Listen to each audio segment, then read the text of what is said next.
Va ora in onda Zoom, il drive time in mezzo ai fatti con Antonino Danna.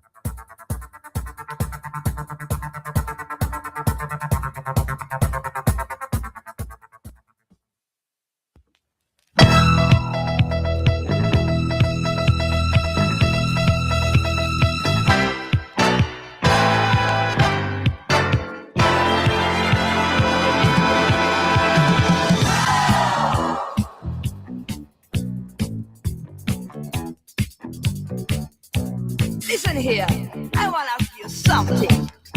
Do you like doing things you're not supposed to do? Like what? Like telling lies, or you're stuck on a screen, giving what? Go! Do you like being a crazy dress horse, making a best of yourself, saying a dirty word? Go! Do you like crashing cars, playing the mad hatter, setting people up the world? Go! Do you like moving in love? What's that? Go! Yeah, today and who knows what I feel. What you want, we are my own and free. I like it, yes I do. I like it, yes I do. I like it. Yes, I do. I like it. Yes,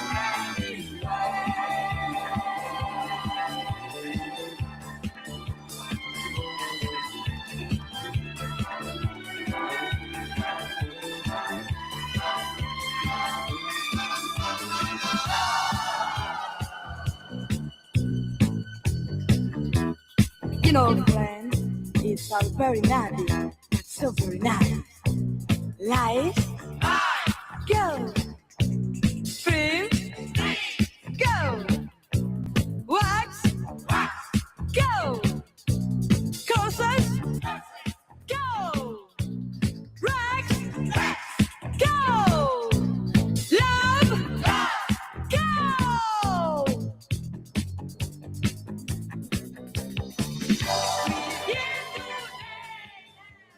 Buonasera Antonino, a te la linea.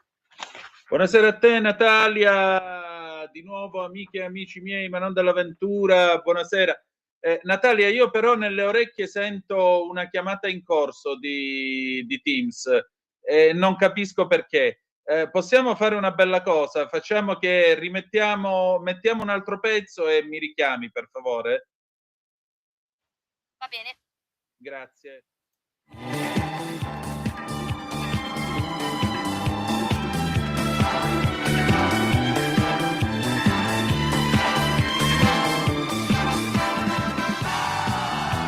Together. Love, go. Love, go. Love, go.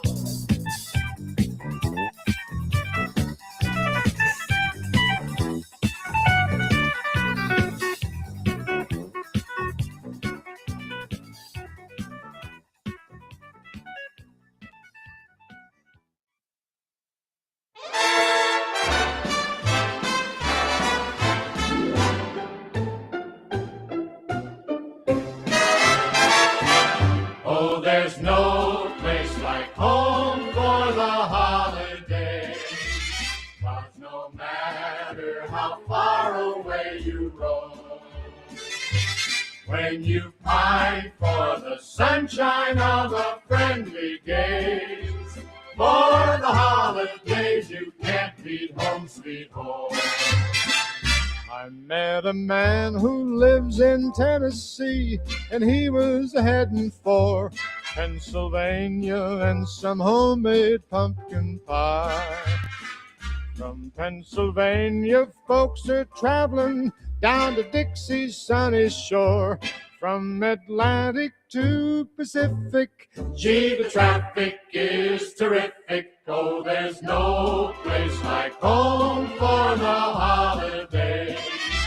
'Cause no matter how far away you roam, if you want to be happy in a million ways, For the holidays you can't be home, sweet home.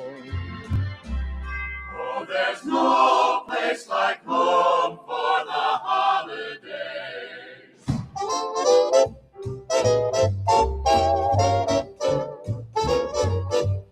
When you pine for the sunshine of a friendly gaze.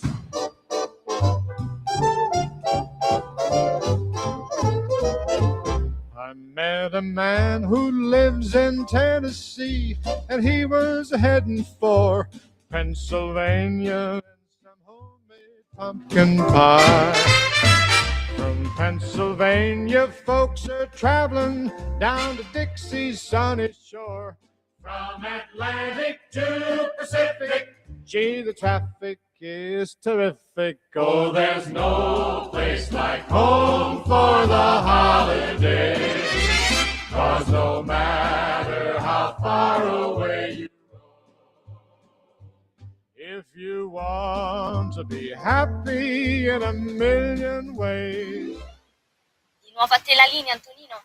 Grazie Natalia, scusate l'inconveniente tecnico, sempre sulle magiche onde di Radio Libertà. Antonino Danna al microfono con voi, le 18, 27 minuti e 54 secondi in questa puntata numero 1112 di oggi, venerdì 9 gennaio 2026 di Zoom, di Chilometro Zoom, il drive time in mezzo ad agricoltura, pesca e ambiente. In questa seconda parte del programma, come voi sapete, torniamo a occuparci di attualità e stasera parleremo a lungo di Iran, perché l'Iran ha passato 24 ore con e continuano tra l'altro, perché non sono ancora finite, senza telefono e senza internet attivo nel paese. Elon Musk ha puntato i satelliti di Starlink sul territorio della Repubblica Islamica. Il principe ereditario della corona di Iran, Sua Altezza Imperiale Reza Pahlavi, ha chiesto a Trump di tenersi pronto a intervenire, per cui la protesta continua, la gente in strada. Il regime ha minacciato la pena di morte per chi brucia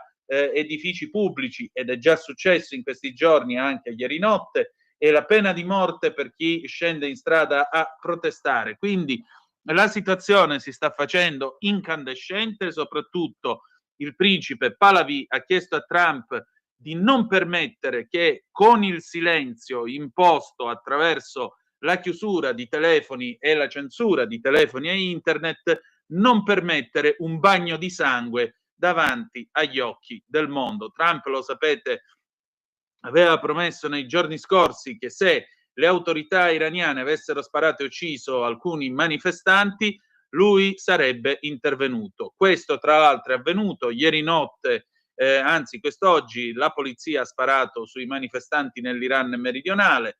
Non solo, è avvenuto anche poco fa. Iran International, un quotidiano molto vicino agli esuli, ma anche con dei buoni informatori in loco che riescono ancora a parlare proprio grazie a Starlink con la redazione, ha pubblicato un video di corpi in un ospedale di Teheran. Quindi al 13° giorno di proteste, la rivoluzione, ormai possiamo definirla rivoluzione, continua, e nel frattempo sembra aver trovato anche un capo nella figura del principe Pahlavi, che nella notte tra l'8 e il 9 di gennaio aveva chiesto agli iraniani di scendere in strada a protestare. Gli iraniani lo hanno seguito in massa. Ma adesso sono le 18:30, quindi tra poco noi avremo al telefono il senatore Manfredi Potenti, con cui parleremo della transizione 5.0. Io però vi chiedo di seguire attentamente questa puntata. Tra l'altro stasera non c'è con noi Ale Musella, ma avremo alle 18:40 la professoressa Michela Mercuri, con cui ho parlato oggi pomeriggio proprio della situazione in Iran, e naturalmente a Sandir faremo il punto della situazione. Natalia, allora io direi che possiamo mandare la pubblicità e poi dopo dovremmo avere al telefono il senatore Manfredi Potenti. Che ne dici? Benissimo, andiamo. Vai pure. Radio Libertà, la tua voce libera, senza filtri né censure, la tua radio. Lo amiamo perché ci offre sempre le cose più buone e naturali. Linea Alberto Acerbis! Problemi respiratori, tosse, raffreddore, tosse secca, tosse grassa. Abbiamo il prodotto che ti può aiutare. Bronco Free, la soluzione bevibile alla bava di lumaca, timo, verbena, altea, papavero e marrubio. Un insieme di erbe e di prodotti che aiutano a sciogliere il catarro e a favorirne l'espettorazione in maniera naturale. La tosse è un meccanismo espulsivo naturale che il nostro organismo mette in atto quando all'interno delle nostre vie respiratorie entrano virus, entrano batteri, entrano sostanze che il nostro organismo ritiene dannose. Come fare per calmare la tosse? Bisogna sciogliere il catarro e favorirne l'espettorazione attraverso un mucolitico naturale. La bava di lumaca, infatti, attraverso gli enzimi litici in essa contenuti, aiuta a sciogliere appunto il catarro e aiuta la sua espulsione. Abbiamo un'offerta straordinaria per voi stamattina. Se dite ascolto Radio Libertà e chiamate lo 030 68 40 408, 3 flaconi di Bronco Free a 59 euro, e se dite ascolto Radio Libertà voi non pagate le spese di trasporto e in più avete uno splendido omaggio. Chiamate adesso 030 68 40 408. Qui Parlamento. Te la linea, Antonino.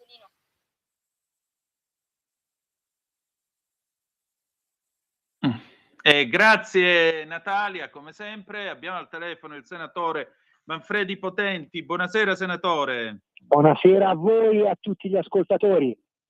E ben ritrovato. Allora, transizione 5. piacere. Anche per noi, transizione 5.0, di che si tratta?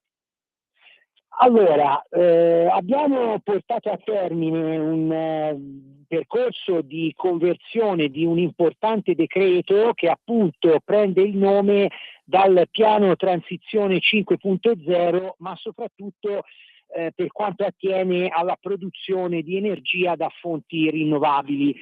Si tratta di un provvedimento molto atteso perché, come ben capite, la particolare fase storica che stiamo vivendo ci vede protagonisti di un cambiamento anche in termini culturali prima di tutto, ma soprattutto per l'impatto che questo tipo di cambiamento avrà sul sistema produttivo, per abbandonare quelle che sono naturalmente le fonti storicamente utilizzate per approvvigionamento energetico e ovviamente per muovere tutto quello che è il mondo che ci circonda.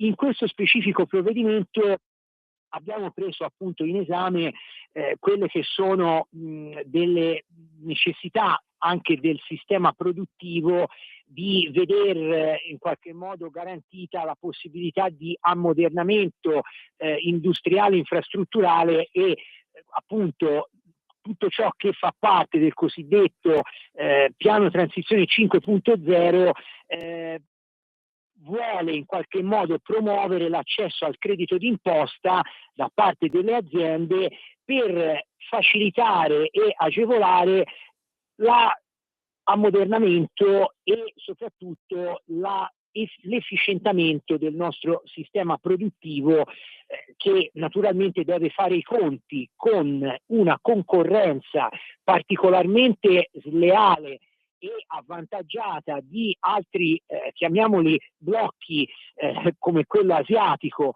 ma ultimamente c'è anche quello, chiamiamolo americano, che possono contare su infinite possibilità di approvvigionamento da un punto di vista energetico, ma soprattutto con la facilità di poter attingere a quelle che sono in qualche modo le materie prime di cui il sistema produttivo ha bisogno. Quindi noi siamo entrati ora nel dettaglio, evito diciamo di andare a raccontare quelle che poi sono insomma le discipline sul divieto del rispetto di cumulo, l'impresa che quindi non può presentare per i medesimi investimenti, insomma agevolazioni, domanda per l'accesso al credito d'imposta, insomma fruendo in maniera doppia di quelle che sono delle diciamo misure che dovrebbero in qualche modo poi servire per gli investimenti in beni nuovi strumentali, di cui appunto all'articolo 1 della legge 178 del 2020. Noi dobbiamo garantire, per farla breve, al nostro sistema produttivo e ai cittadini di poter vivere questa transizione ecologica, che vede anche ovviamente, come dicevo, norme riguardanti le aree idonee, senza purtroppo dover in qualche modo anche subire gli effetti di queste scelte che in ambito europeo sono calate in maniera molto virulenta e con dei tempi particolarmente rigidi, come quelli appunto del cosiddetto PNIEC, che è il Piano Nazionale Energia e Clima, che vede l'Italia obbligata entro il 2030 a rispettare una serie di diciamo adempimenti attraverso i quali superare l'impatto diciamo dell'inquinamento dato dalle fonti tradizionali e arrivare. Ora, tutto questo è possibile, ma dobbiamo far sì che ci sia anche il rispetto di un equilibrio. Questo equilibrio è dato da una parte diciamo dal mantenimento di quei chiamiamoli elementi di sicurezza energetica di cui il Paese ha bisogno, e ho ricordato in aula proprio in questi giorni i grandi investimenti che stiamo facendo, ad esempio col Tyrrhenian Link, che è un'opera di cavi sottomarini che consentirà alle nostre isole, Sardegna e Sicilia, di essere collegate con la terraferma. Una condotta marina, si pensi, che riesce ad arrivare a profondità fino a 2000 metri, un record mondiale, ma che consentirà di dispacciare questa energia elettrica prodotta da fonti rinnovabili. Lo dobbiamo fare, benché nel resto del mondo, cronaca di questi giorni, alcuni paesi come gli Stati Uniti stiano facendo una lotta geopolitica per approvvigionarsi di fonti tradizionali come il petrolio. E questa è una guerra che dobbiamo in qualche modo sopportare da un punto di vista commerciale, tenendo conto che siamo in gran parte dipendenti dal consumo del gas che ci ha visti nel 2025 confermare un traguardo molto importante di approvvigionamento. Tra le altre è proprio la provincia di Livorno quella che ha avuto il maggior ruolo nella, diciamo, cosiddetto nella rigassificazione, avendo proprio su Livorno due impianti molto importanti, uno a mare che è il rigassificatore Olte e uno a terra, diciamo sulle banchine del porto di Piombino, un terminale che ha consentito all'Italia di poter ricevere i quantitativi di gas naturale liquefatto sufficienti a impedire lo spengimento del nostro sistema produttivo. In tutto questo, ecco, questo decreto è stato molto importante perché ha consentito, anche grazie alla Lega, di dare legittimo affidamento agli operatori del settore con delle norme molto attese anche per cercare di chiarire quelle che fossero le, diciamo, norme di disciplina, chiamiamola transitoria, fra il prima e il dopo dell'introduzione di questo decreto. Ovviamente siamo obbligati a non discriminare le fonti rinnovabili, ma abbiamo posto massima attenzione a far sì che queste fonti rinnovabili non invadano in maniera indebita il nostro territorio, occupando ad esempio spazi agricoli indispensabili per la nostra produzione agricola e agroindustriale. Per questo, e concludo, ricordavo proprio in aula quanto sia importante la dote di oltre 780 milioni che il Ministero dell'Agricoltura renderà disponibili fra poche settimane attraverso un piano di cosiddetto parco agrisolare, un bando che consentirà di sostenere investimenti finalizzati all'autoproduzione di energia da fonti rinnovabili da parte delle aziende agricole. Sono fondi, diciamo, che andranno a fondo perduto in favore delle aziende per sopportare questa transizione che naturalmente ha un costo che noi dobbiamo garantire non si riversi sui cittadini. Tutto questo serve a far sì che le bollette degli italiani siano meno care. È un lavoro molto impegnativo, spesso deve essere in qualche modo, come posso dire,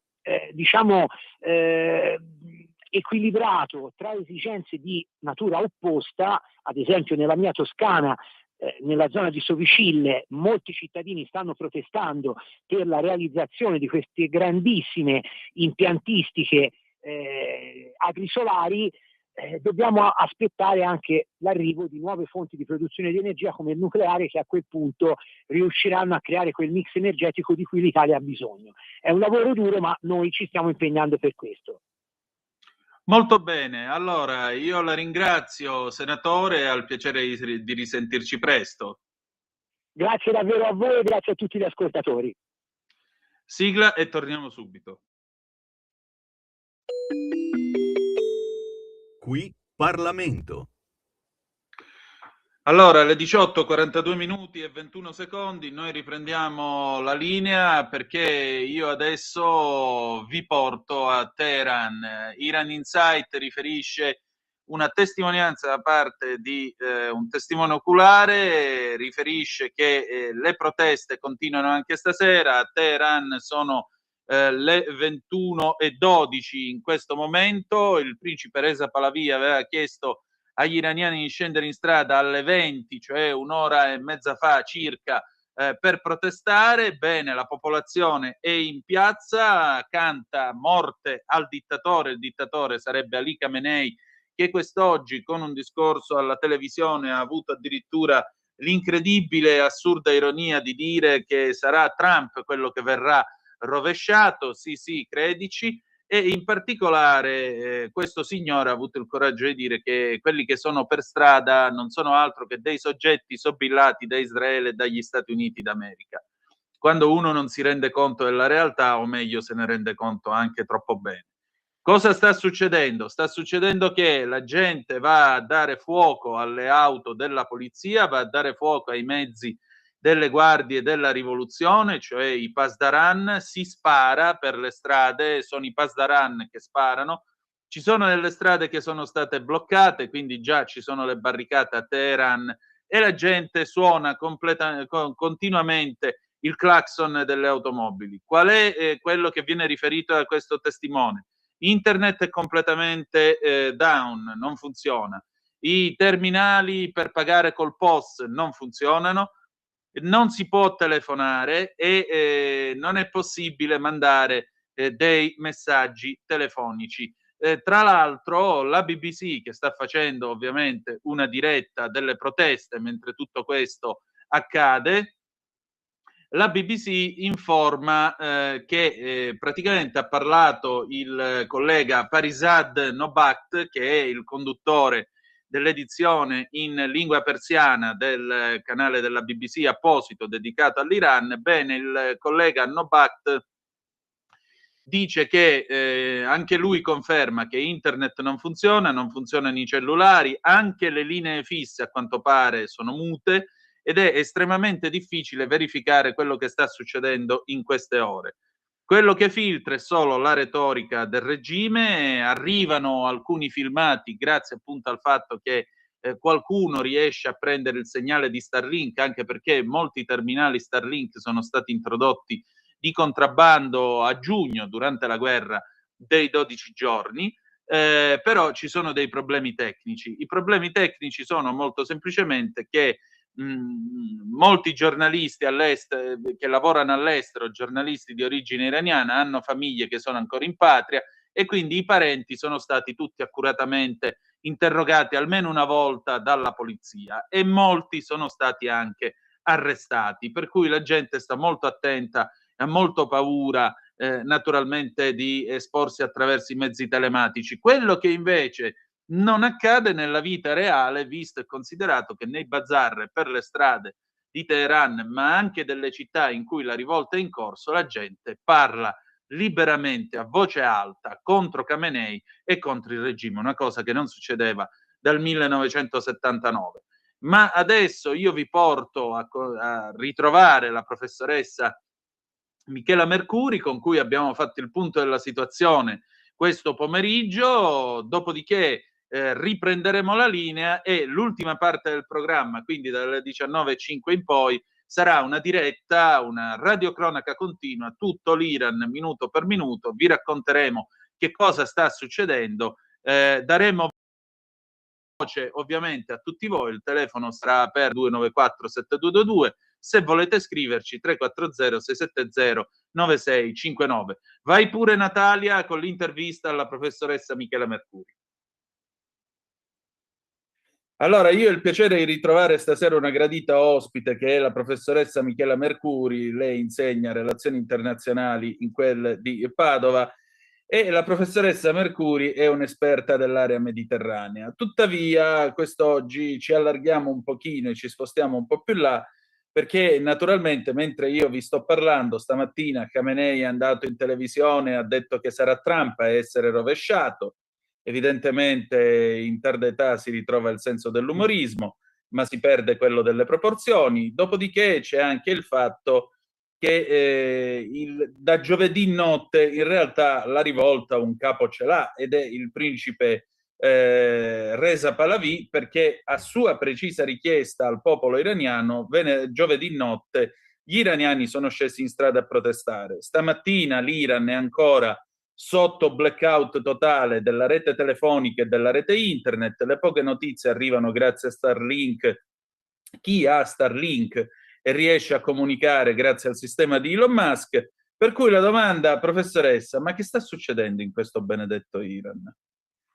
Beh, forse per la prima volta da quando studio questo complessissimo paese, inizio a credere davvero che possa esserci un cambiamento. E i fattori che mi spingono a crederci che davvero il popolo sceso in piazza, perché ricordiamoci che il popolo in Iran non è la prima volta che scende in piazza, faccio solo 2 esempi più recenti: il 2022 dopo l'uccisione di Mahsa Amini, la donna curda uccisa perché non indossava correttamente il velo da parte della polizia morale italiana. Poi torniamo un po' indietro all'Onda Verde del 2009, i giovani protestavano contro le elezioni di Ahmadinejad, no? Quindi è chiaro che c'è sempre stato un movimento. L'Iran è una società che si muove, è una società giovane, ecco, questo non dobbiamo dimenticarlo. Però perché questa volta? Credo che forse in qualche modo potrebbe esserci davvero un cambiamento. Ci sono fattori esogeni e fattori endogeni.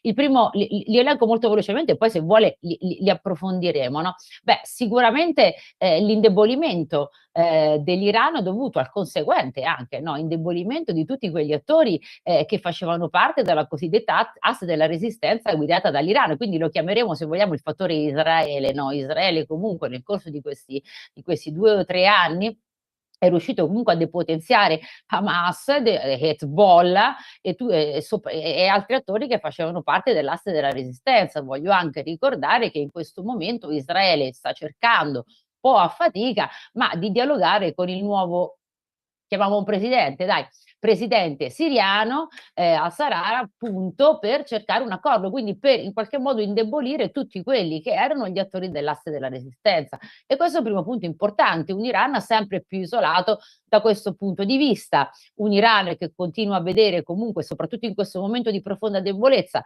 le potenze del Golfo, anche quelle che non fanno parte degli accordi di Abramo come l'Arabia Saudita, sempre più ostili, approfittando di questa sua difficoltà. Poi c'è chiaramente il fattore Trump, no? Sicuramente l'Iran era molto vicino al Venezuela, sappiamo bene insomma che il Venezuela in qualche modo ospitava membri di Hamas e non solo membri di Hamas per i loro bei traffichini. Beh, in questo momento molte delle guardie rivoluzionarie iraniane tenevano i soldi in Venezuela, quindi c'è un ulteriore depotenziamento. Questi sono i fattori, diciamo, esterni. Poi c'è tutto un fattore invece che riguarda la società iraniana, che mi appassiona sicuramente di più, perché amo la società iraniana, amo i giovani iraniani, amo quello che fanno i giovani iraniani, lo seguo spesso, e quindi sicuramente c'è un fattore interno che è molto importante da capire in questo momento. Professoressa, senta, ma tutto questo a che cosa può portare? Queste proteste sfoceranno in che cosa? In una rivoluzione? Perché è cominciata come protesta economica, ora sembra diventare una rivoluzione. Sarà un colpo di Stato? Difficile dirlo, a me sembra di capire però una cosa, sì, scoppiata come una rivoluzione per il caro vita, no? Ricordiamoci anche le primavere arabe, abbiamo una parentesi. Primavere arabe sì, le libertà, i dittatori eccetera, ma poi in fondo cosa voleva sta gente? Cosa volevano i ragazzi delle rivolte arabe che ho avuto modo di conoscere in Egitto e in Tunisia? Volevano lavoro, volevano pane, e la protesta in Iran, per quanto ci siano delle enormi differenziazioni in termini di popolazione, ma anche in termini di ceppo etnico, perché parliamo della Persia, parliamo dei paesi del Mediterraneo, è un'altra cosa, no? Ma è nata proprio non soltanto dai giovani che protestavano già dal 2022 dopo l'uccisione di Mahsa Amini, eccetera, eccetera, ma è partita anche dai commercianti che storicamente in Iran hanno un ruolo importantissimo fin dall'epoca che precede quella dello Shah Reza Pahlavi. No? E i commercianti, l'inflazione, il deprezzamento, eccetera, hanno chiuso le saracinesche e dice qua non vendiamo più niente. E quindi è una protesta che sicuramente vede un gran numero di persone rispetto alle altre volte diverse, con delle richieste diverse, e questo è un fatto. Ma c'è un altro fatto. Cosa chiedono i manifestanti? Cosa chiedevano le donne nel 20, non solo le donne, nel 2022 quando ci tagliavano le ciocche dei capelli? Basta con la polizia morale, toglieteci il velo, dateci la libertà di essere donne, di truccarci, di andare a scuola. Adesso no, adesso si chiede via Khamenei, via il regime degli Ayatollah. Quindi non parlo di colpo di Stato, perché mi sembra in questo momento una parola, ecco, magari un po' azzardata, perché ci sono tanti fattori ancora da esaminare, ma sicuramente il sostrato iraniano e quello che stanno chiedendo i commercianti, i giovani insieme, non è modificare il regime, è cancellare il regime e creare qualcosa di nuovo. Da qui davvero, per quello dicevo all'inizio di questa intervista, le cose forse potrebbero cambiare davvero. Professoressa, senta, ma il regime è finito. Ecco, e mi attacco tra l'altro a quello che lei dice per fare un'osservazione che stamattina c'era su un quotidiano, Iran International, che racconta molto bene l'Iran e lo sta raccontando molto bene in questi giorni. E diceva proprio questo, che lei ha colto saggiamente. Dice, l'Iran non è il Venezuela, non è che tu cacci Khamenei e hai risolto il problema, perché quel sistema è in osmosi con la società e col potere che lo comanda, per cui bisogna proprio abbatterlo e metterci facce nuove. Quindi a maggior ragione non possiamo che sperare nel fatto che le proteste vadano avanti e producano questo cambio di regime. La domanda però è: il regime è davvero finito? E secondo, che cosa può accadere? Ma forse mi permetto di dire, con tutti i dubbi del caso, sia chiaro, che forse Khamenei, il regime dell'Ayatollah, potrebbe finire in qualche modo, ma sotto al regime dell'Ayatollah cosa abbiamo? Abbiamo un presidente Pezeshkian che non comanda i Pashdaran, non comanda le guardie della rivoluzione, non comanda la magistratura, non comanda i tribunali. Quindi se noi facciamo fuori, no? Da quale punto di vista interpretarlo lo decida lei, ok? Però se noi dovessimo far fuori davvero Khamenei, cosa resterebbe sotto Khamenei? I Pashdaran, l'esercito. E le primavere arabe ci insegnano una cosa, perché io poi guardo le primavere arabe con le dovute differenziazioni, che l'esercito può diventare davvero l'ago della bilancia, può diventare il principale nemico del popolo quando c'è un regime change, no? Se vogliamo chiamarlo non golpe, ma regime change. E quindi dobbiamo fare molta attenzione a quello che accadrà dopo. È chiaro che in questo momento noi dobbiamo sostenere il popolo iraniano, i giovani iraniani, sì, ci si commuove davanti a quelle piazze che io ho visto in altri contesti tante altre volte, ma è altrettanto vero che sono passati 2011, mi aiuti, insomma quasi più di 20 anni. 15 anni. Ecco, grazie, scusi. Sono passati 15 anni, ho monitorato tutto quello che è accaduto e le cose non sono migliorate perché comunque non c'è stata poi una fase construence, cioè è molto più semplice.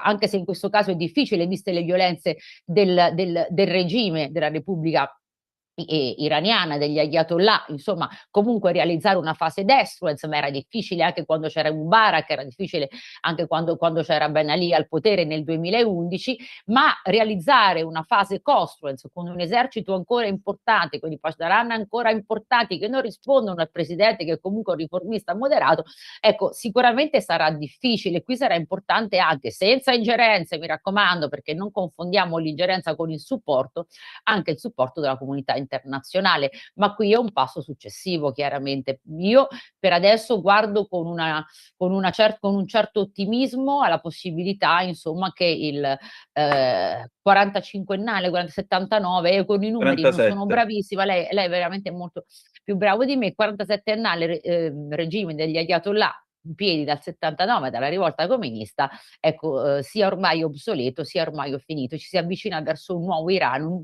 e spero che questo Iran sappia veramente essere la grande Persia, la grande Iran. Il popolo iraniano è un popolo orgoglioso, è un popolo fiero, è un popolo che forse non accetterebbe neanche l'aiuto esterno per certi versi. Professoressa, senta, per concludere, ringraziandola perché so che l'orologio le corre appresso, sempre. torniamo nel Mediterraneo. E in Libia tutto bene? No, in Libia è tutto male, Ecco. tutto cambia, ma nulla migliora in Libia. Che bell'augurio di Capodanno! Assolutamente. Purtroppo il Capodanno si è aperto sicuramente nella peggiore prospettiva possibile per quanto riguarda proprio le crisi aperte a livello internazionale. Si sono aperte nuove crisi, come quella in Venezuela, che comporterà poi un effetto domino su cui dovremmo fare sicuramente un'altra puntata, e la farò volentieri con lei se Grazie. vorrà. Per quanto però riguarda la Libia, grazie. Per quanto riguarda la Libia nulla è cambiato, comunque è rimasta sempre un grande punto interrogativo, quindi non si è aperta con l'anno nuovo. Per l'anno nuovo cosa prevedo? Beh, chiaramente vorrei un maggiore interesse, ma non perché la studio, ma vorrei un maggiore interesse perché la Libia è il nostro cortile di casa. No, la Libia è un paese che soprattutto nell'ovest sta andando a sfacello, c'è una lotta tra milizie, è morto Haddad, no? Uno dei capi milizia più importanti 2 settimane fa, nessuno ne ha parlato, in uno stranissimo incidente aereo in ritorno dalla Turchia. Al-Masri è stato fatto fuori, insomma ci sono tutti questi capi milizie nell'ovest, c'è un grosso rimpasto, e quindi abbiamo un ovest da cui partono i migranti diretti verso l'Italia, dove c'è il petrolio, in cui l'Italia deve lavorare di più, che è, posso dirlo, un gran casino in questo momento. Non riesco a trovare un termine più adeguato a quelle che sono le circostanze. Mi dispiace per averlo detto nel suo programma. Ad est però abbiamo una novità, l'importante è farsi capire. Quindi. Penso che sia stato chiaro. Sì, a voglia. E ad est invece abbiamo però una situazione diversa. Ad est si sta aprendo con il generale Khalifa Haftar, supportato anche dalla Turchia, che era vicina all'ovest, lo è tuttora, ma adesso fa affari con l'est, perché dove c'è business vanno tutti. Beh, si sta facendo molto business. Io recentemente ho incontrato l'ambasciatore italiano in Libia, proprio a Milano, qui alla fiera degli ambasciatori. Parlo anche un po' di cose personali per far capire, e mi raccontava insomma che c'è un grandissimo sviluppo di business proprio nell'est libico. Ci sono tantissime imprese che stanno andando a investire in progetti di ricostruzione a Bengasi, quindi da un lato abbiamo un ovest in quella situazione estremamente complessa, c'è un rimpasto tra milizie, si sta cercando un accordo, gli americani vogliono un accordo e puntano sull'Italia anche per farlo, anche per motivi geografici, ma anche per l'influenza che l'Italia ha sulla Libia, e questo non va dimenticato. Però abbiamo un est in cui invece la gente parte con la valigetta coi soldi, perché gli assegni, queste cose ancora in Libia, e fanno business, fanno affari. C'è un business della ricostruzione miliardario. Teniamo conto anche di questo, teniamo conto che la Libia da un lato è un gran casino, e lo ripeto, ma dall'altro potrebbe diventare sicuramente, se riappacificata e con un maggiore impegno della comunità internazionale, sicuramente un luogo in cui non soltanto supportare i libici con il piano Mattei per quanto riguarda l'Italia, ma un luogo di business, non c'è niente di male nel dirlo, anche per l'Italia e per i libici, perché portare soldi fa bene anche ai libici. Ha voglia, porta pace c'è stabilità. soprattutto. Sì, Esatto. come dicevo prima, dove ci sono soldi arriva la stabilità. Esattamente. Professoressa, io la ringrazio e al piacere di risentirci presto. Piacere mio, sono anche a vostra disposizione, grazie. Stai ascoltando Radio Libertà, la tua voce libera, senza filtri né censure, la tua radio.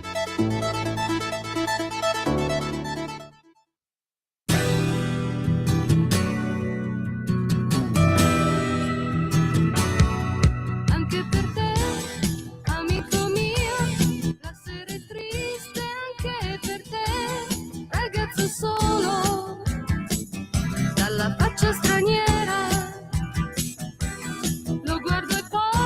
Accenna un sorriso, penso ma brava cosa fai, che strana idea ti prende stasera, portarti su in casa mia, lasciarmi andare un disco bar, a luci spente insieme noi.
lasciarmi su in casa tua, per chi mi hai preso amico mio, a luci spente insieme mai.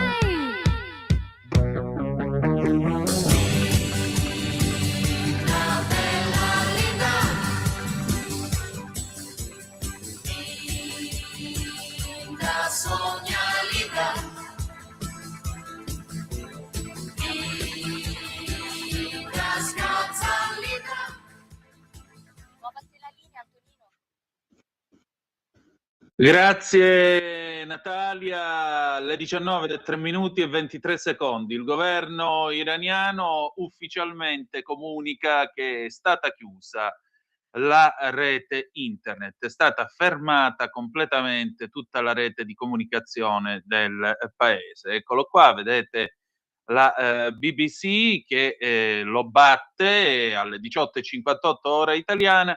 Il governo iraniano ha confermato di aver agito, di aver messo in atto un blackout di internet a seguito del fatto che le proteste sempre più diffuse contro il governo stanno continuando a diffondersi nel paese. Il Ministero delle Comunicazioni del governo ha dichiarato che tale decisione è stata presa da parte delle autorità di sicurezza a seguito delle prevalenti condizioni nel paese. Quindi c'è la conferma. Maurizio al 340-670-9659, Iran, se li lasciamo soli le proteste popolari potranno essere soffocate. Speriamo che USA e Israele intervengano armati, gli europei assenti e vigliacchi come sempre. Hai pienamente ragione, persino uno come Keir Starmer, sia il primo ministro inglese, si è limitato a invitare l'Iran a esercitare moderazione. Che cazzo di moderazione ti devi esercitare quando siamo arrivati a 50 morti circa e 2300 persone incarcerate arbitrariamente? Fenomeno. Vabbè, è socialista, che dobbiamo fare? Laburista, pazienza, succede. Va bene, le 19:04:55, noi andiamo avanti. Siete sempre sulle magiche onde di Radio Libertà. Antonino Danna al microfono con voi per questa puntata di Chilometro Zoom. Vi stiamo raccontando quello che sta succedendo a Teheran, dove appunto, malgrado il blocco della rete internet e il blocco anche della rete telefonica, c'è chi attraverso il servizio fornito da Elon Musk riesce appunto ancora attraverso l'internet via satellite a comunicare con l'estero, a mandare qualche video e qualche informazione. A Teheran le strade sono piene di gente, si spara contro i pasdaran sparano contro la folla, viene dato fuoco ai veicoli dei pasdaran, viene dato fuoco alle auto della polizia, la gente canta ormai liberamente morte al dittatore che sarebbe Khamenei. State vedendo sul canale video della nostra radio, ma lo raccontiamo per chi ci segue attraverso il DAB, c'è un video pubblicato da Iran Insight che racconta, mostra un nutrito gruppo di corpi sul pavimento dell'ospedale di Al-Ghadir nella zona est di Teheran dopo le proteste di questa notte. Ma non è solo questo ciò che sta accadendo. Perché? Perché naturalmente c'è anche l'appello del principe Reza Pahlavi, appunto il principe erede al trono della corona dell'Iran, che ha scritto su X un pressante appello al presidente americano Donald Trump chiedendogli di intervenire. Cosa ha scritto? Ve lo leggo. Signor Presidente, questa è una richiesta immediata e urgente di attenzione, supporto e azione da parte sua. Ieri notte lei ha visto i milioni di coraggiosi iraniani per le strade che si sono trovati davanti alle pallottole che fischiavano dappertutto. Oggi non si trovano davanti solo alle pallottole, ma anche davanti a un totale blackout comunicativo. Non c'è internet, non ci sono reti fisse telefoniche. Ali Khamenei, che sente la fine del suo regime criminale per mano del popolo e con l'aiuto della sua potente promessa di appoggiare chi sta manifestando, ha minacciato le persone che si trovano in strada di una reazione, di una repressione brutale e vuole servirsi di questo blackout per assassinare questi giovani eroi. Inoltre ha detto ha scritto il principe Pahlavi, la minaccia da parte di Trump di intervenire se la Repubblica Islamica ucciderà ulteriormente manifestanti ha anche tenuto i peggiori del regime a cuccia, ma il tempo sta scadendo. La gente sarà di nuovo per strada tra un'ora. Le chiedo di darci una mano. Lei ha dimostrato, e io lo so, che lei è un uomo di pace, ma soprattutto un uomo di parola. Per favore, sia pronto a intervenire per aiutare il popolo dell'Iran. Questo succedeva quando erano le 19 a Teheran, adesso sono le 21 e 18, le 21:38, scusate, perché l'Iran è 2 ore avanti, 2 ore e mezza avanti, se non sbaglio, o 3 ore e mezza avanti, 3 ore e mezza avanti, e in particolare, insomma, la rivolta non accenna a placarsi. Il principe chiede appunto di parlare, chiede soprattutto un intervento proprio per impedire un ulteriore bagno di sangue da parte dell'Ayatollah Khamenei. Nel frattempo, durante il pomeriggio, il Ministero della Pubblica Istruzione in Iran ha comunicato che le scuole in alcune province resteranno chiuse, si passerà a fare le lezioni online almeno fino alla prossima settimana. Questo perché le proteste stanno aumentando. I dipartimenti dell'educazione provinciale, riferisce ancora Iran Insight, inclusi quelli dell'Est Azerbaigian e di Teheran, hanno annunciato che le lezioni saranno sospese in persona e verranno tenute virtualmente. Poi abbiamo naturalmente la censura. Come si è detto prima, non funzionano i servizi internet, addirittura non è possibile nemmeno prelevare il denaro dai bancomat, questo perché mancando la rete internet manca la possibilità di questi apparecchi di funzionare, quindi la gente non ha nemmeno i soldi contanti per poter comprare le cose, fare spese e così via. Non può pagare con il POS, visto che la rete internet non funziona. Gli unici account che funzionano, eccolo qua, è quello della guida suprema, Ali Khamenei, 87 anni e tanta voglia di continuare a fare il duro, soprattutto il suo account X continua a funzionare e vengono pubblicati dei post. Questo signore ha anche scritto in un post, o il suo staff ha scritto in un post, ieri notte a Teheran e in altre città un gruppo di persone che hanno voglia di fare casino e di distruggere tutto quanto, sono andati a distruggere degli edifici che appartengono al loro paese, questo per fare un piacere al presidente americano e renderlo contento.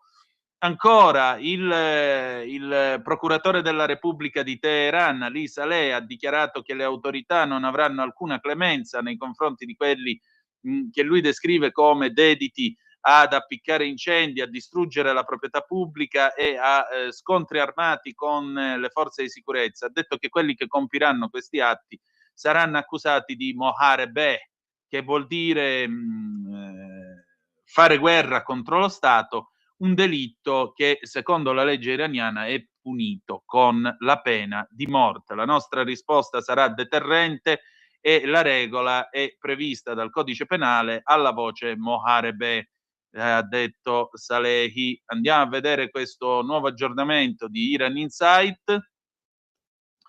Il senatore repubblicano Bill Hagerty ha dichiarato a Iran International che il regime iraniano sta facendo quello che ha sempre fatto, cioè soggiogare il popolo dell'Iran. Penso che gli americani siano dalla parte degli iraniani, lo siamo sempre stati. Alla domanda se egli sia a favore di un cambio di regime in Iran, Hagerty ha detto che il popolo iraniano prenderà la sua decisione. La situazione, come vedete, è fortemente in evoluzione. Tra l'altro, vedete, torniamo alla BBC, la Human Rights Activist News Agency, RANA, che è un gruppo di attivisti ovviamente per un Iran libero negli Stati Uniti d'America, riferisce che almeno 48 manifestanti e 14 appartenenti appartenenti al personale di sicurezza sono stati uccisi da quando le manifestazioni sono cominciate il 28 dicembre scorso. Dall'altra parte un'altra ONG che si chiama Iran Human Rights, che ha sede in Norvegia, ha portato il conto a 51 manifestanti uccisi, tra cui 9 bambini. Molte organizzazioni, ovviamente molte testate giornalistiche straniere, inclusa la BBC, non hanno il permesso di fare informazione all'interno dell'Iran, il che significa che naturalmente c'è bisogno dei social media per verificare queste perdite. In ogni caso, come vi abbiamo detto, l'internet in questo momento da oltre una giornata non è in funzione. Natalia, io stacco la condivisione a questo punto, visto che non funziona più. Poi proviamo a riattivarla, vediamo se torna a funzionare, perché naturalmente ci piace raccontare quanto accade, mostrandovi anche le pagine delle testate internazionali che se ne occupano. Ecco, ho riattivato la condivisione, dovresti vedere la BBC adesso. Vi dicevo appunto, la BBC in persiano ha anche confermato la morte e l'identità di almeno 22 persone, e questo ovviamente dall'inizio delle rivolte. Le autorità iraniane invece confermano solo la morte di 6 dei loro poliziotti. Questa è la guerra nel mondo moderno, e questa è anche la guerra nella quale, siccome tutto viaggia attraverso internet, persino le informazioni si possono fermare in un attimo. L'altra particolarità che batte adesso la BBC, questa analisi del collega Surush Negaddari, oggi pomeriggio i Pasdaran appunto hanno emanato un comunicato dicendo che questa situazione è una situazione insostenibile e che deve cessare nel paese. Ma nella mattinata il Consiglio di sicurezza iraniano, che è il principale strumento, la principale realtà che si occupa di sicurezza nel paese, di pubblica sicurezza nel paese, ha emanato un altro comunicato dicendo che non ci sarà alcuna clemenza nei confronti di chi protesta, che verranno prese delle azioni decisive e necessarie sotto l'egida della legge contro i manifestanti, che vengono descritti come vandali armati e come distruttori della pace e della sicurezza. In questa breve dichiarazione, tra l'altro, il Consiglio ha messo in guardia contro ogni tipo di attacco contro militari, contro incaricati di pubblico servizio o diciamo così infrastrutture del governo, oppure contro le caserme. Il braccio dell'intelligence delle guardie rivoluzionarie, appunto i Pasdaran, ha ulteriormente avvisato dicendo: non tollereremo questi atti terroristici, e che continuerà le sue operazioni fino alla completa distruzione del piano del nemico. Il comando per l'applicazione del diritto nell'Iran si è riferito allo stesso modo a una forte decisione da parte delle forze di sicurezza di non mostrare alcuna pietà. Ha anche sottolineato che c'è la presenza di gruppi terroristici e individui armati in alcune aree, e ha avvisato contro, diciamo così, contro la messa in scena di uccisioni, un termine usato dai media di Stato per negare la responsabilità per le morti durante le manifestazioni. Uno degli avvisi più forti viene appunto dal procuratore della Repubblica di Teheran, Risalei, che, come vi ho detto, ha annunciato che chi brucerà e chi cospirerà contro lo Stato verrà mandato a morte. Ecco, qui si precisa il termine Moharebe che vi dicevo prima, leggendo l'Iran International, e cioè sollevare la guerra contro Dio. Attenzione, qui voi vedete la differenza tra un regime fanatico, che è una dittatura, ed è una dittatura islamica. Ovviamente c'è anche la nausea, mi dispiace, ma lo cito ancora una volta. Ordine Mondiale del 2015, libro di Henry Kissinger, se potete dategli una scorsa, dategli una letta perché vi garantisco che vale ampiamente il vostro tempo. Parlando dell'Iran, della Repubblica Islamica, attenzione, non dell'Iran e dello Shah, Kissinger faceva questa osservazione, che quando venne instaurata la Repubblica Islamica furono gli uomini di Khomeini a dire: da oggi comincia il governo di Dio sulla terra. Quindi i compiti del governo di Dio quali sono? Primo, conquistare tutto il mondo, perché chiaramente deve piegarsi al governo di Dio perché esso è giusto. Ma il fatto che sia il governo di Dio non permette alcuna dissidenza, non permette alcuna critica, non permette, figuriamoci, le rivolte. Perché? Perché è blasfemia, e la blasfemia è punita con la morte. Ecco qua il senso di Moharebè che voi avete trovato questa sera, di cui stiamo parlando in questi minuti qui sulle magiche onde di Radio Libertà. Vi ripeto il numero di telefono 0292947222 se volete telefonare, se volete dire la vostra su questa vicenda. Andiamo adesso sul Times of Israel, eccolo qua. Il Times of Israel che chiaramente anch'esso sta facendo la sua diretta per informare. Vi dicevo che la polizia ha sparato. Ecco, le forze di sicurezza in Iran hanno dichiarato di aver sparato sui... Allora, viene affermato che le forze di sicurezza hanno sparato sui manifestanti nella zona a sud-est dell'Iran nel 13° giorno delle proteste. Alcuni sono stati dichiarati feriti a una manifestazione nella città a maggioranza sunnita di Zahedan, che include anche la marcia delle donne.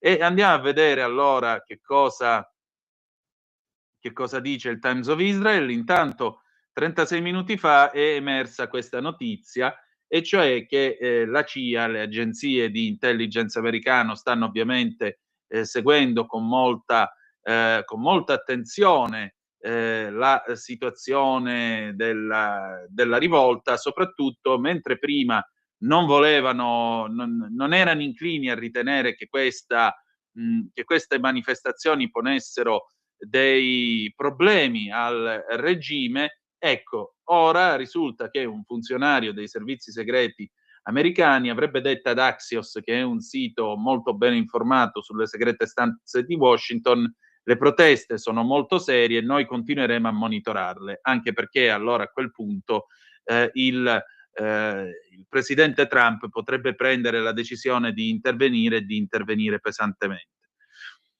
Andiamo a vedere, vi stavo dicendo che cosa è successo nell'Iran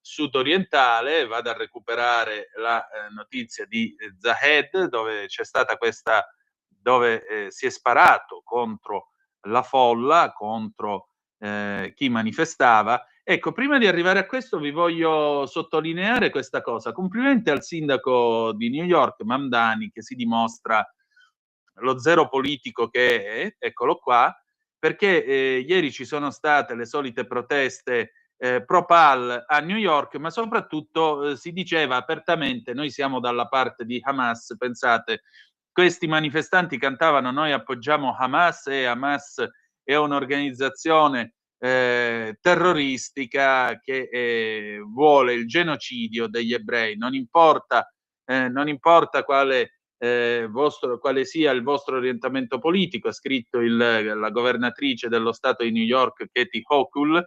Dice: ma questo tipo di retorica è disgustosa, è pericolosa e non ha diritto di cittadinanza a Nuova York.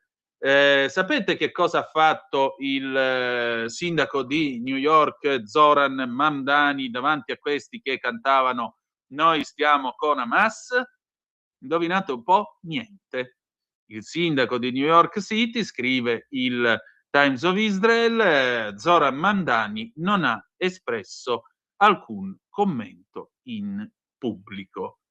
Vergogna antisemita.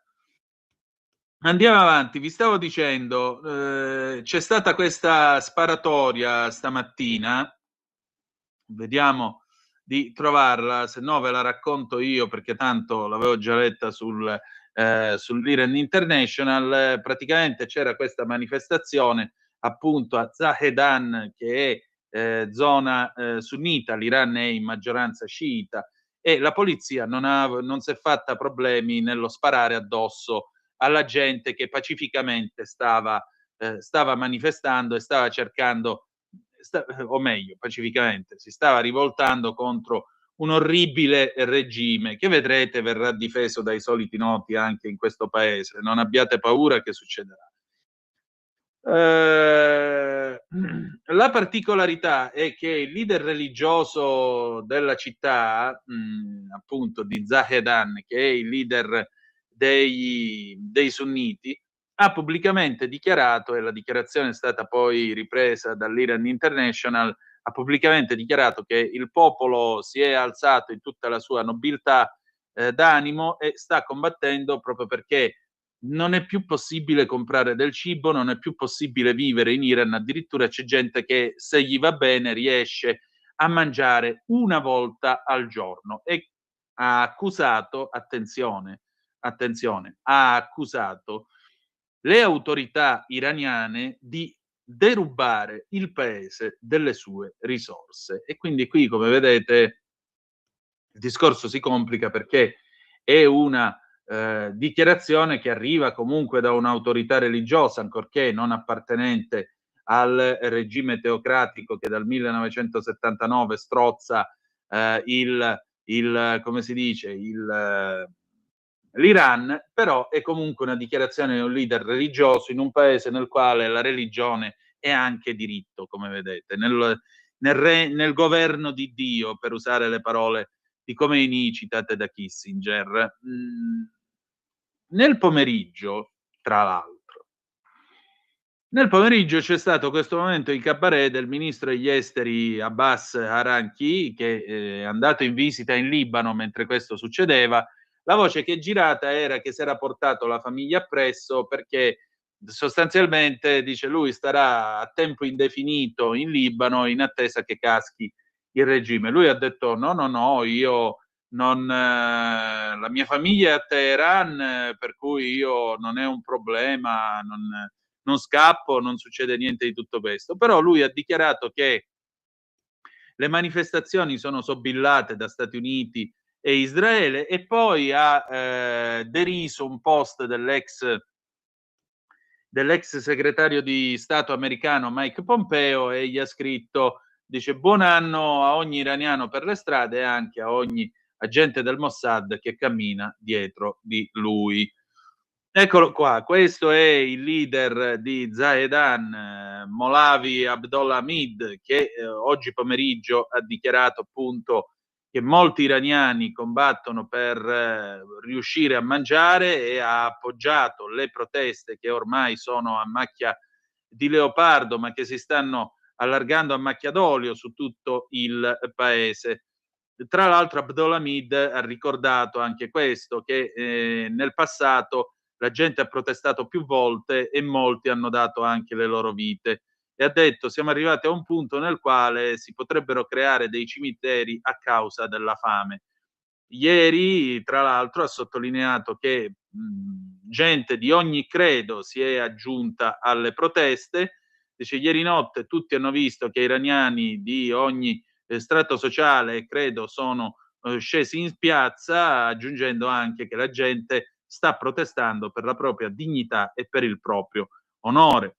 Ancora, qui a Zahedan c'è stata la marcia delle donne che hanno cantato degli slogan: questa è la battaglia finale, Pahlavi tornerà, e da Zahedan all'Iran la mia vita è per l'Iran, e quindi non certo per la Palestina, né tantomeno per quei tagliagole di Hamas. Insomma, come potete ben vedere, la situazione è sempre più, come possiamo dire, si sta facendo sempre più dura, e si sta facendo sempre più notte in quel di Teheran. Ovviamente l'obiettivo qual è? L'obiettivo è che ci sia a questo punto un regime change che deve essere prima di tutto frutto della frutto della rivolta del popolo.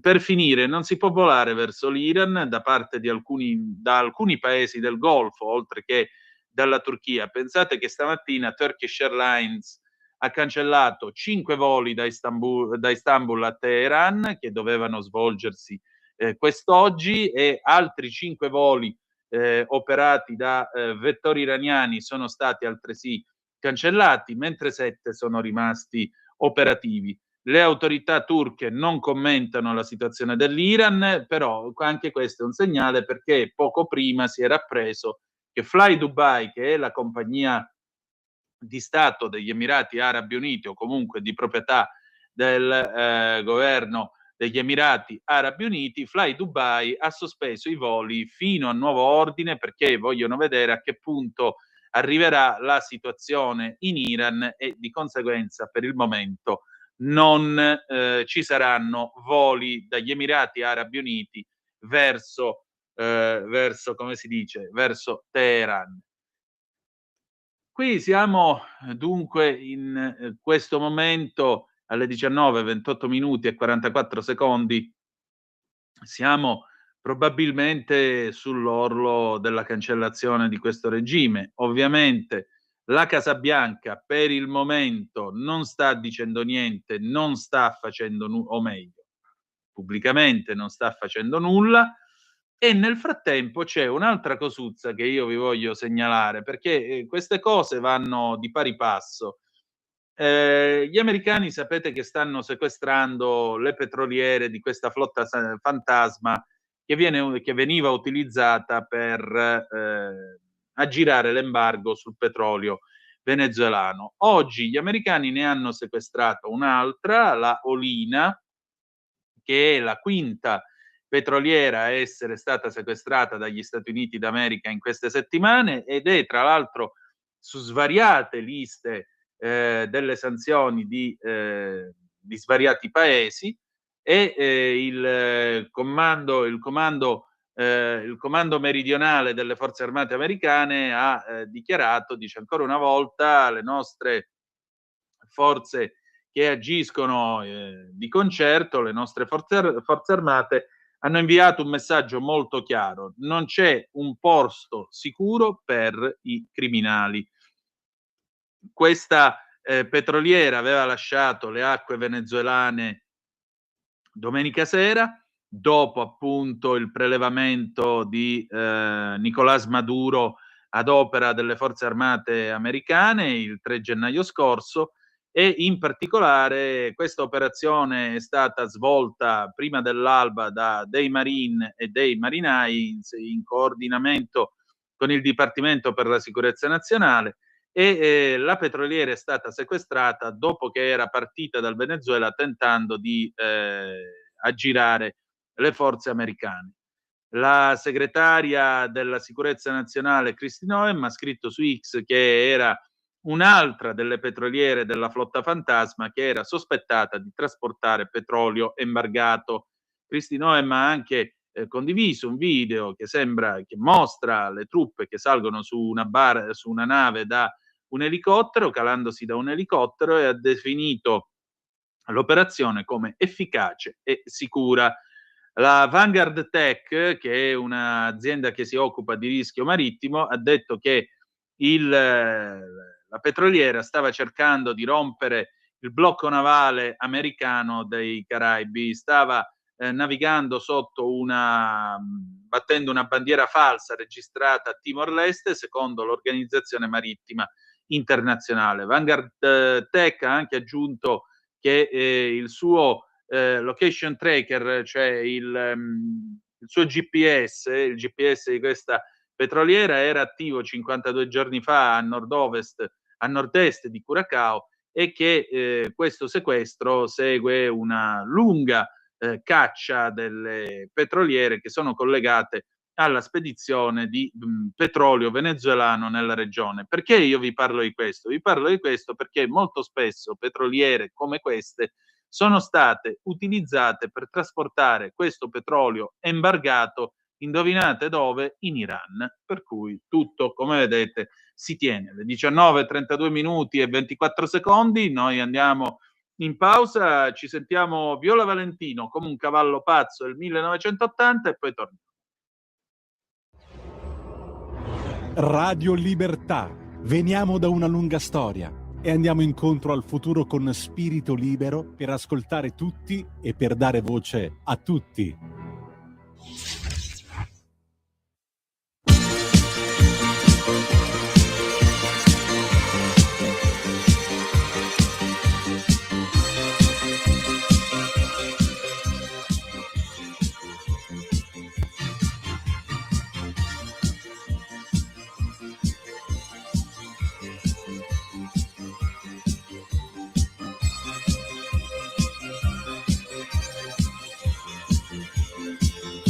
Una valigia quasi vuota, con dentro solo un po' di vita, un giallo ed una gonna a fiori, cappello di paglia, la voglia di andare se va, dai treno portami lontano, i girasoli a finestrino, ritrovo tutto il mio coraggio, progetti non faccio e vado a casaccio e via. Tutto da rifare, io come un grande attore, via, senza più padrone, chi si accontenta muore.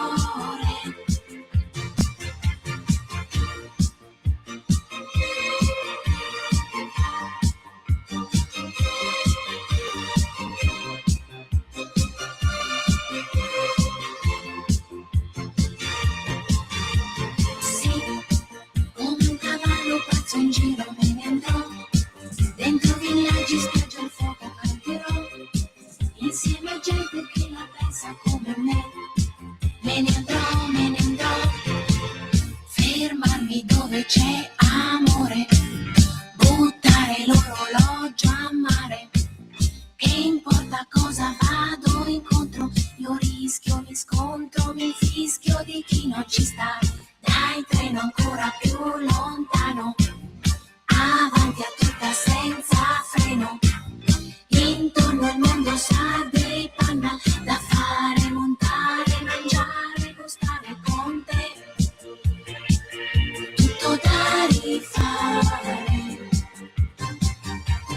io come un grande attore, via, senza più padrone. Di nuovo a te la linea, Antonino. Grazie Natalia, alle 19:35 minuti e 38 secondi sulle magiche onde di Radio Libertà. Antonino Danna al microfono con voi per questa puntata di Chilometro Zoom. Per chi si fosse messo all'apparecchio, all'ascolto adesso, vi ricordo che è in corso un'altra manifestazione in quel di Teheran. Il paese ha superato le 24 ore senza internet e senza telefono in funzione su tutto il suo territorio. Il principe Pahlavi, il principe Reza Pahlavi, il figlio dell'ultimo Shah, ha dichiarato e ha chiesto l'intervento del presidente Trump perché ha detto questo silenzio non promette niente di buono e in particolare, oltre a non promettere niente di buono, la cosa più grave è che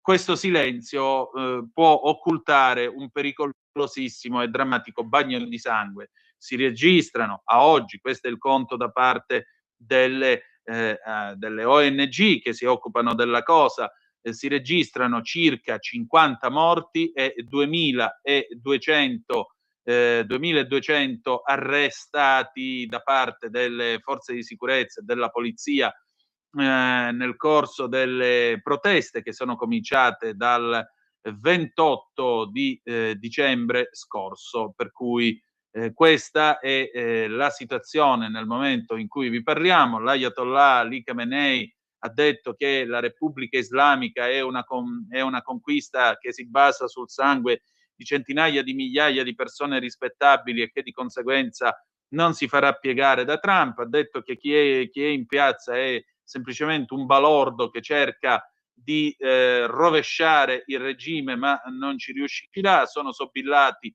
dagli americani e naturalmente da Israele, figuriamoci se non ci mettono in mezzo il loro arcinemico, e naturalmente questo porta tra l'altro i vari corpi di sicurezza, inclusi i Pasdaran, a dichiarare pubblicamente che a dichiarare pubblicamente che la situazione non è più accettabile. Non essendo più accettabile, questo implica che si passa alle maniere forti. Il procuratore della Repubblica di Teheran ha dichiarato chiaramente che i delitti che vengono commessi sono passibili di morte, perché è ribellione contro Dio. Questo significa vivere in una teocrazia, signore e signori, e nelle ore, nei minuti in cui io vi sto parlando, tutto questo sta accadendo, tutto questo si sta verificando, e tutte queste forze pubblicamente hanno dichiarato che non ci sarà alcuna clemenza nei confronti di chi è sceso in strada. Chiudiamo con un'occhiata all'agenzia ANSA, diamo un'occhiata a quello che sta succedendo invece nel nostro paese. L'inchiesta alla strage di Kranz, arrestato Moretti, il titolare del locale, la moglie in lacrime, mi scuso. A Roma la messa per le vittime con Meloni, ministri e leader dell'opposizione, non accada più. La conferenza stampa della Meloni, dalle toghe scelte che mettono a rischio la sicurezza, con Mattarella non sempre d'accordo, ma siamo in ottimi rapporti. Natalia, io tolgo la condivisione. Poi ancora, vediamo un po' che altro c'è. Gli USA sequestrano un'altra nave, vi abbiamo già informati, era stata sanzionata per il petrolio russo, dice il Wall Street Journal. L'inviato in Ucraina, un giovane italiano si arruola, ho visto scomparire molti amici, i russi avanzano ma noi teniamo le posizioni. Ferita a Kranz, in ospedale, combattiamo per guarire. Apriamo il telefono 02 9294 7222 se volete essere dei nostri. Sono le 19:39 minuti e 52 secondi di questo venerdì 9 di gennaio sulle magiche onde di Radio Libertà. Il telefono, tra l'altro, è ancora aperto. Ecco, la BBC batte adesso un altro aggiornamento. Il canale in persiano riferisce che il livello delle proteste, di violenza nelle proteste di questa notte è stato molto alto, ci sono stati molti feriti, molti morti a causa dell'intervento delle forze di sicurezza. La BBC ha ricevuto 2 video che sono collegati alle proteste a Fardis e Karaji, 2 città dell'Iran. Entrambi i video sono stati filmati dallo stesso individuo. La voce della persona che sta filmando dice: oggi siamo a Fardis, guardate a quello che hanno fatto alle persone, alle 9 della sera hanno ucciso la gente usando le armi. La verifica fatta dalla BBC dice che questo video non ha mai circolato online in passato e si riferisce a eventi avvenuti effettivamente ieri notte in Iran. Non si possono verificare tutti i dettagli, ma comunque in questi 2 video si possono vedere da 8 a 10 persone stese a terra con del sanguinamento molto evidente. Tra l'altro sembra che queste immagini siano state girate in un'area di parcheggio. Alcuni veicoli si possono anche vedere, sembrano delle Peugeot e delle Tiba, delle auto fatte in Iran. Non è chiaro se questi individui fossero feriti o se siano stati feriti in questo posto o se vi siano stati trasferiti dopo essere stati feriti. Abbiamo una telefonata, pronto, chi è là? Ciao, mi chiamo Pierpaolo, chiamo da Bologna. Ciao. Ciao, niente, io volevo parlare di altre cose, però erano cose già trite e ritrite, per cui non è il caso. Ma invece dopo le ultime notizie che hai dato, cioè che non sapevo, sapevo quello che sta succedendo in Iran, non sapevo che avevano spento tutto. È da 24 ore che è spento tutto. Esatto, e ti dico una cosa, a me a questo punto viene un'idea, nel senso, noi tecnologicamente io vengo da un'altra epoca, sono del 68, quindi ho conosciuto l'analogico e tutto il resto. Tecnologicamente crediamo di essere iperconnessi perché abbiamo 1000 modi per connetterci, ma tutte queste connessioni sono elettroniche, di conseguenza spegnibili con un interruttore, mentre l'analogico, cioè le onde medie, le onde corte, vi dicendo, non lo erano. E questo ci sta fregando un bel po' per quanto riguarda l'informazione e la libertà. Quindi bisognerebbe valutare veramente molto, naturalmente i radioamatori lo fanno, ma bisognerebbe farlo in modo più ampio, di rivalutare molto quello che è, tra parentesi sono di Bologna, e quindi in onore di Marconi, bisognerebbe rivalutare molto quello che è la connessione analogica e via dicendo, se vogliamo rimanere in un mondo libero. Perché l'elettronica, a differenza di quello che tutti pensavamo fino a ieri, io mi faccio questo ragionamento perché posso farmelo, perché vengo da un'epoca in cui ho visto tutte e due le cose. Quelli che sono nati negli ultimi 25 anni questo ragionamento non lo fanno, perché non sanno neanche che c'è un'altra possibilità. E bisogna valutarla bene, perché sennò rischiamo che chiunque, in qualsiasi nazione, possa succedere questo, che da un momento all'altro venga spento, venga fatto tutto quello che deve essere fatto, e abbiamo capito di cosa parliamo, e poi venga riacceso a cose fatte. Quindi questa è la mia analisi, cioè il fatto che per quanto riguarda un determinato tipo di comunicazione dobbiamo assolutamente avere anche quella possibilità, non dico ritornare indietro con tutto, però avere anche quella possibilità in modo molto funzionale. Basta, questo è il mio pensiero.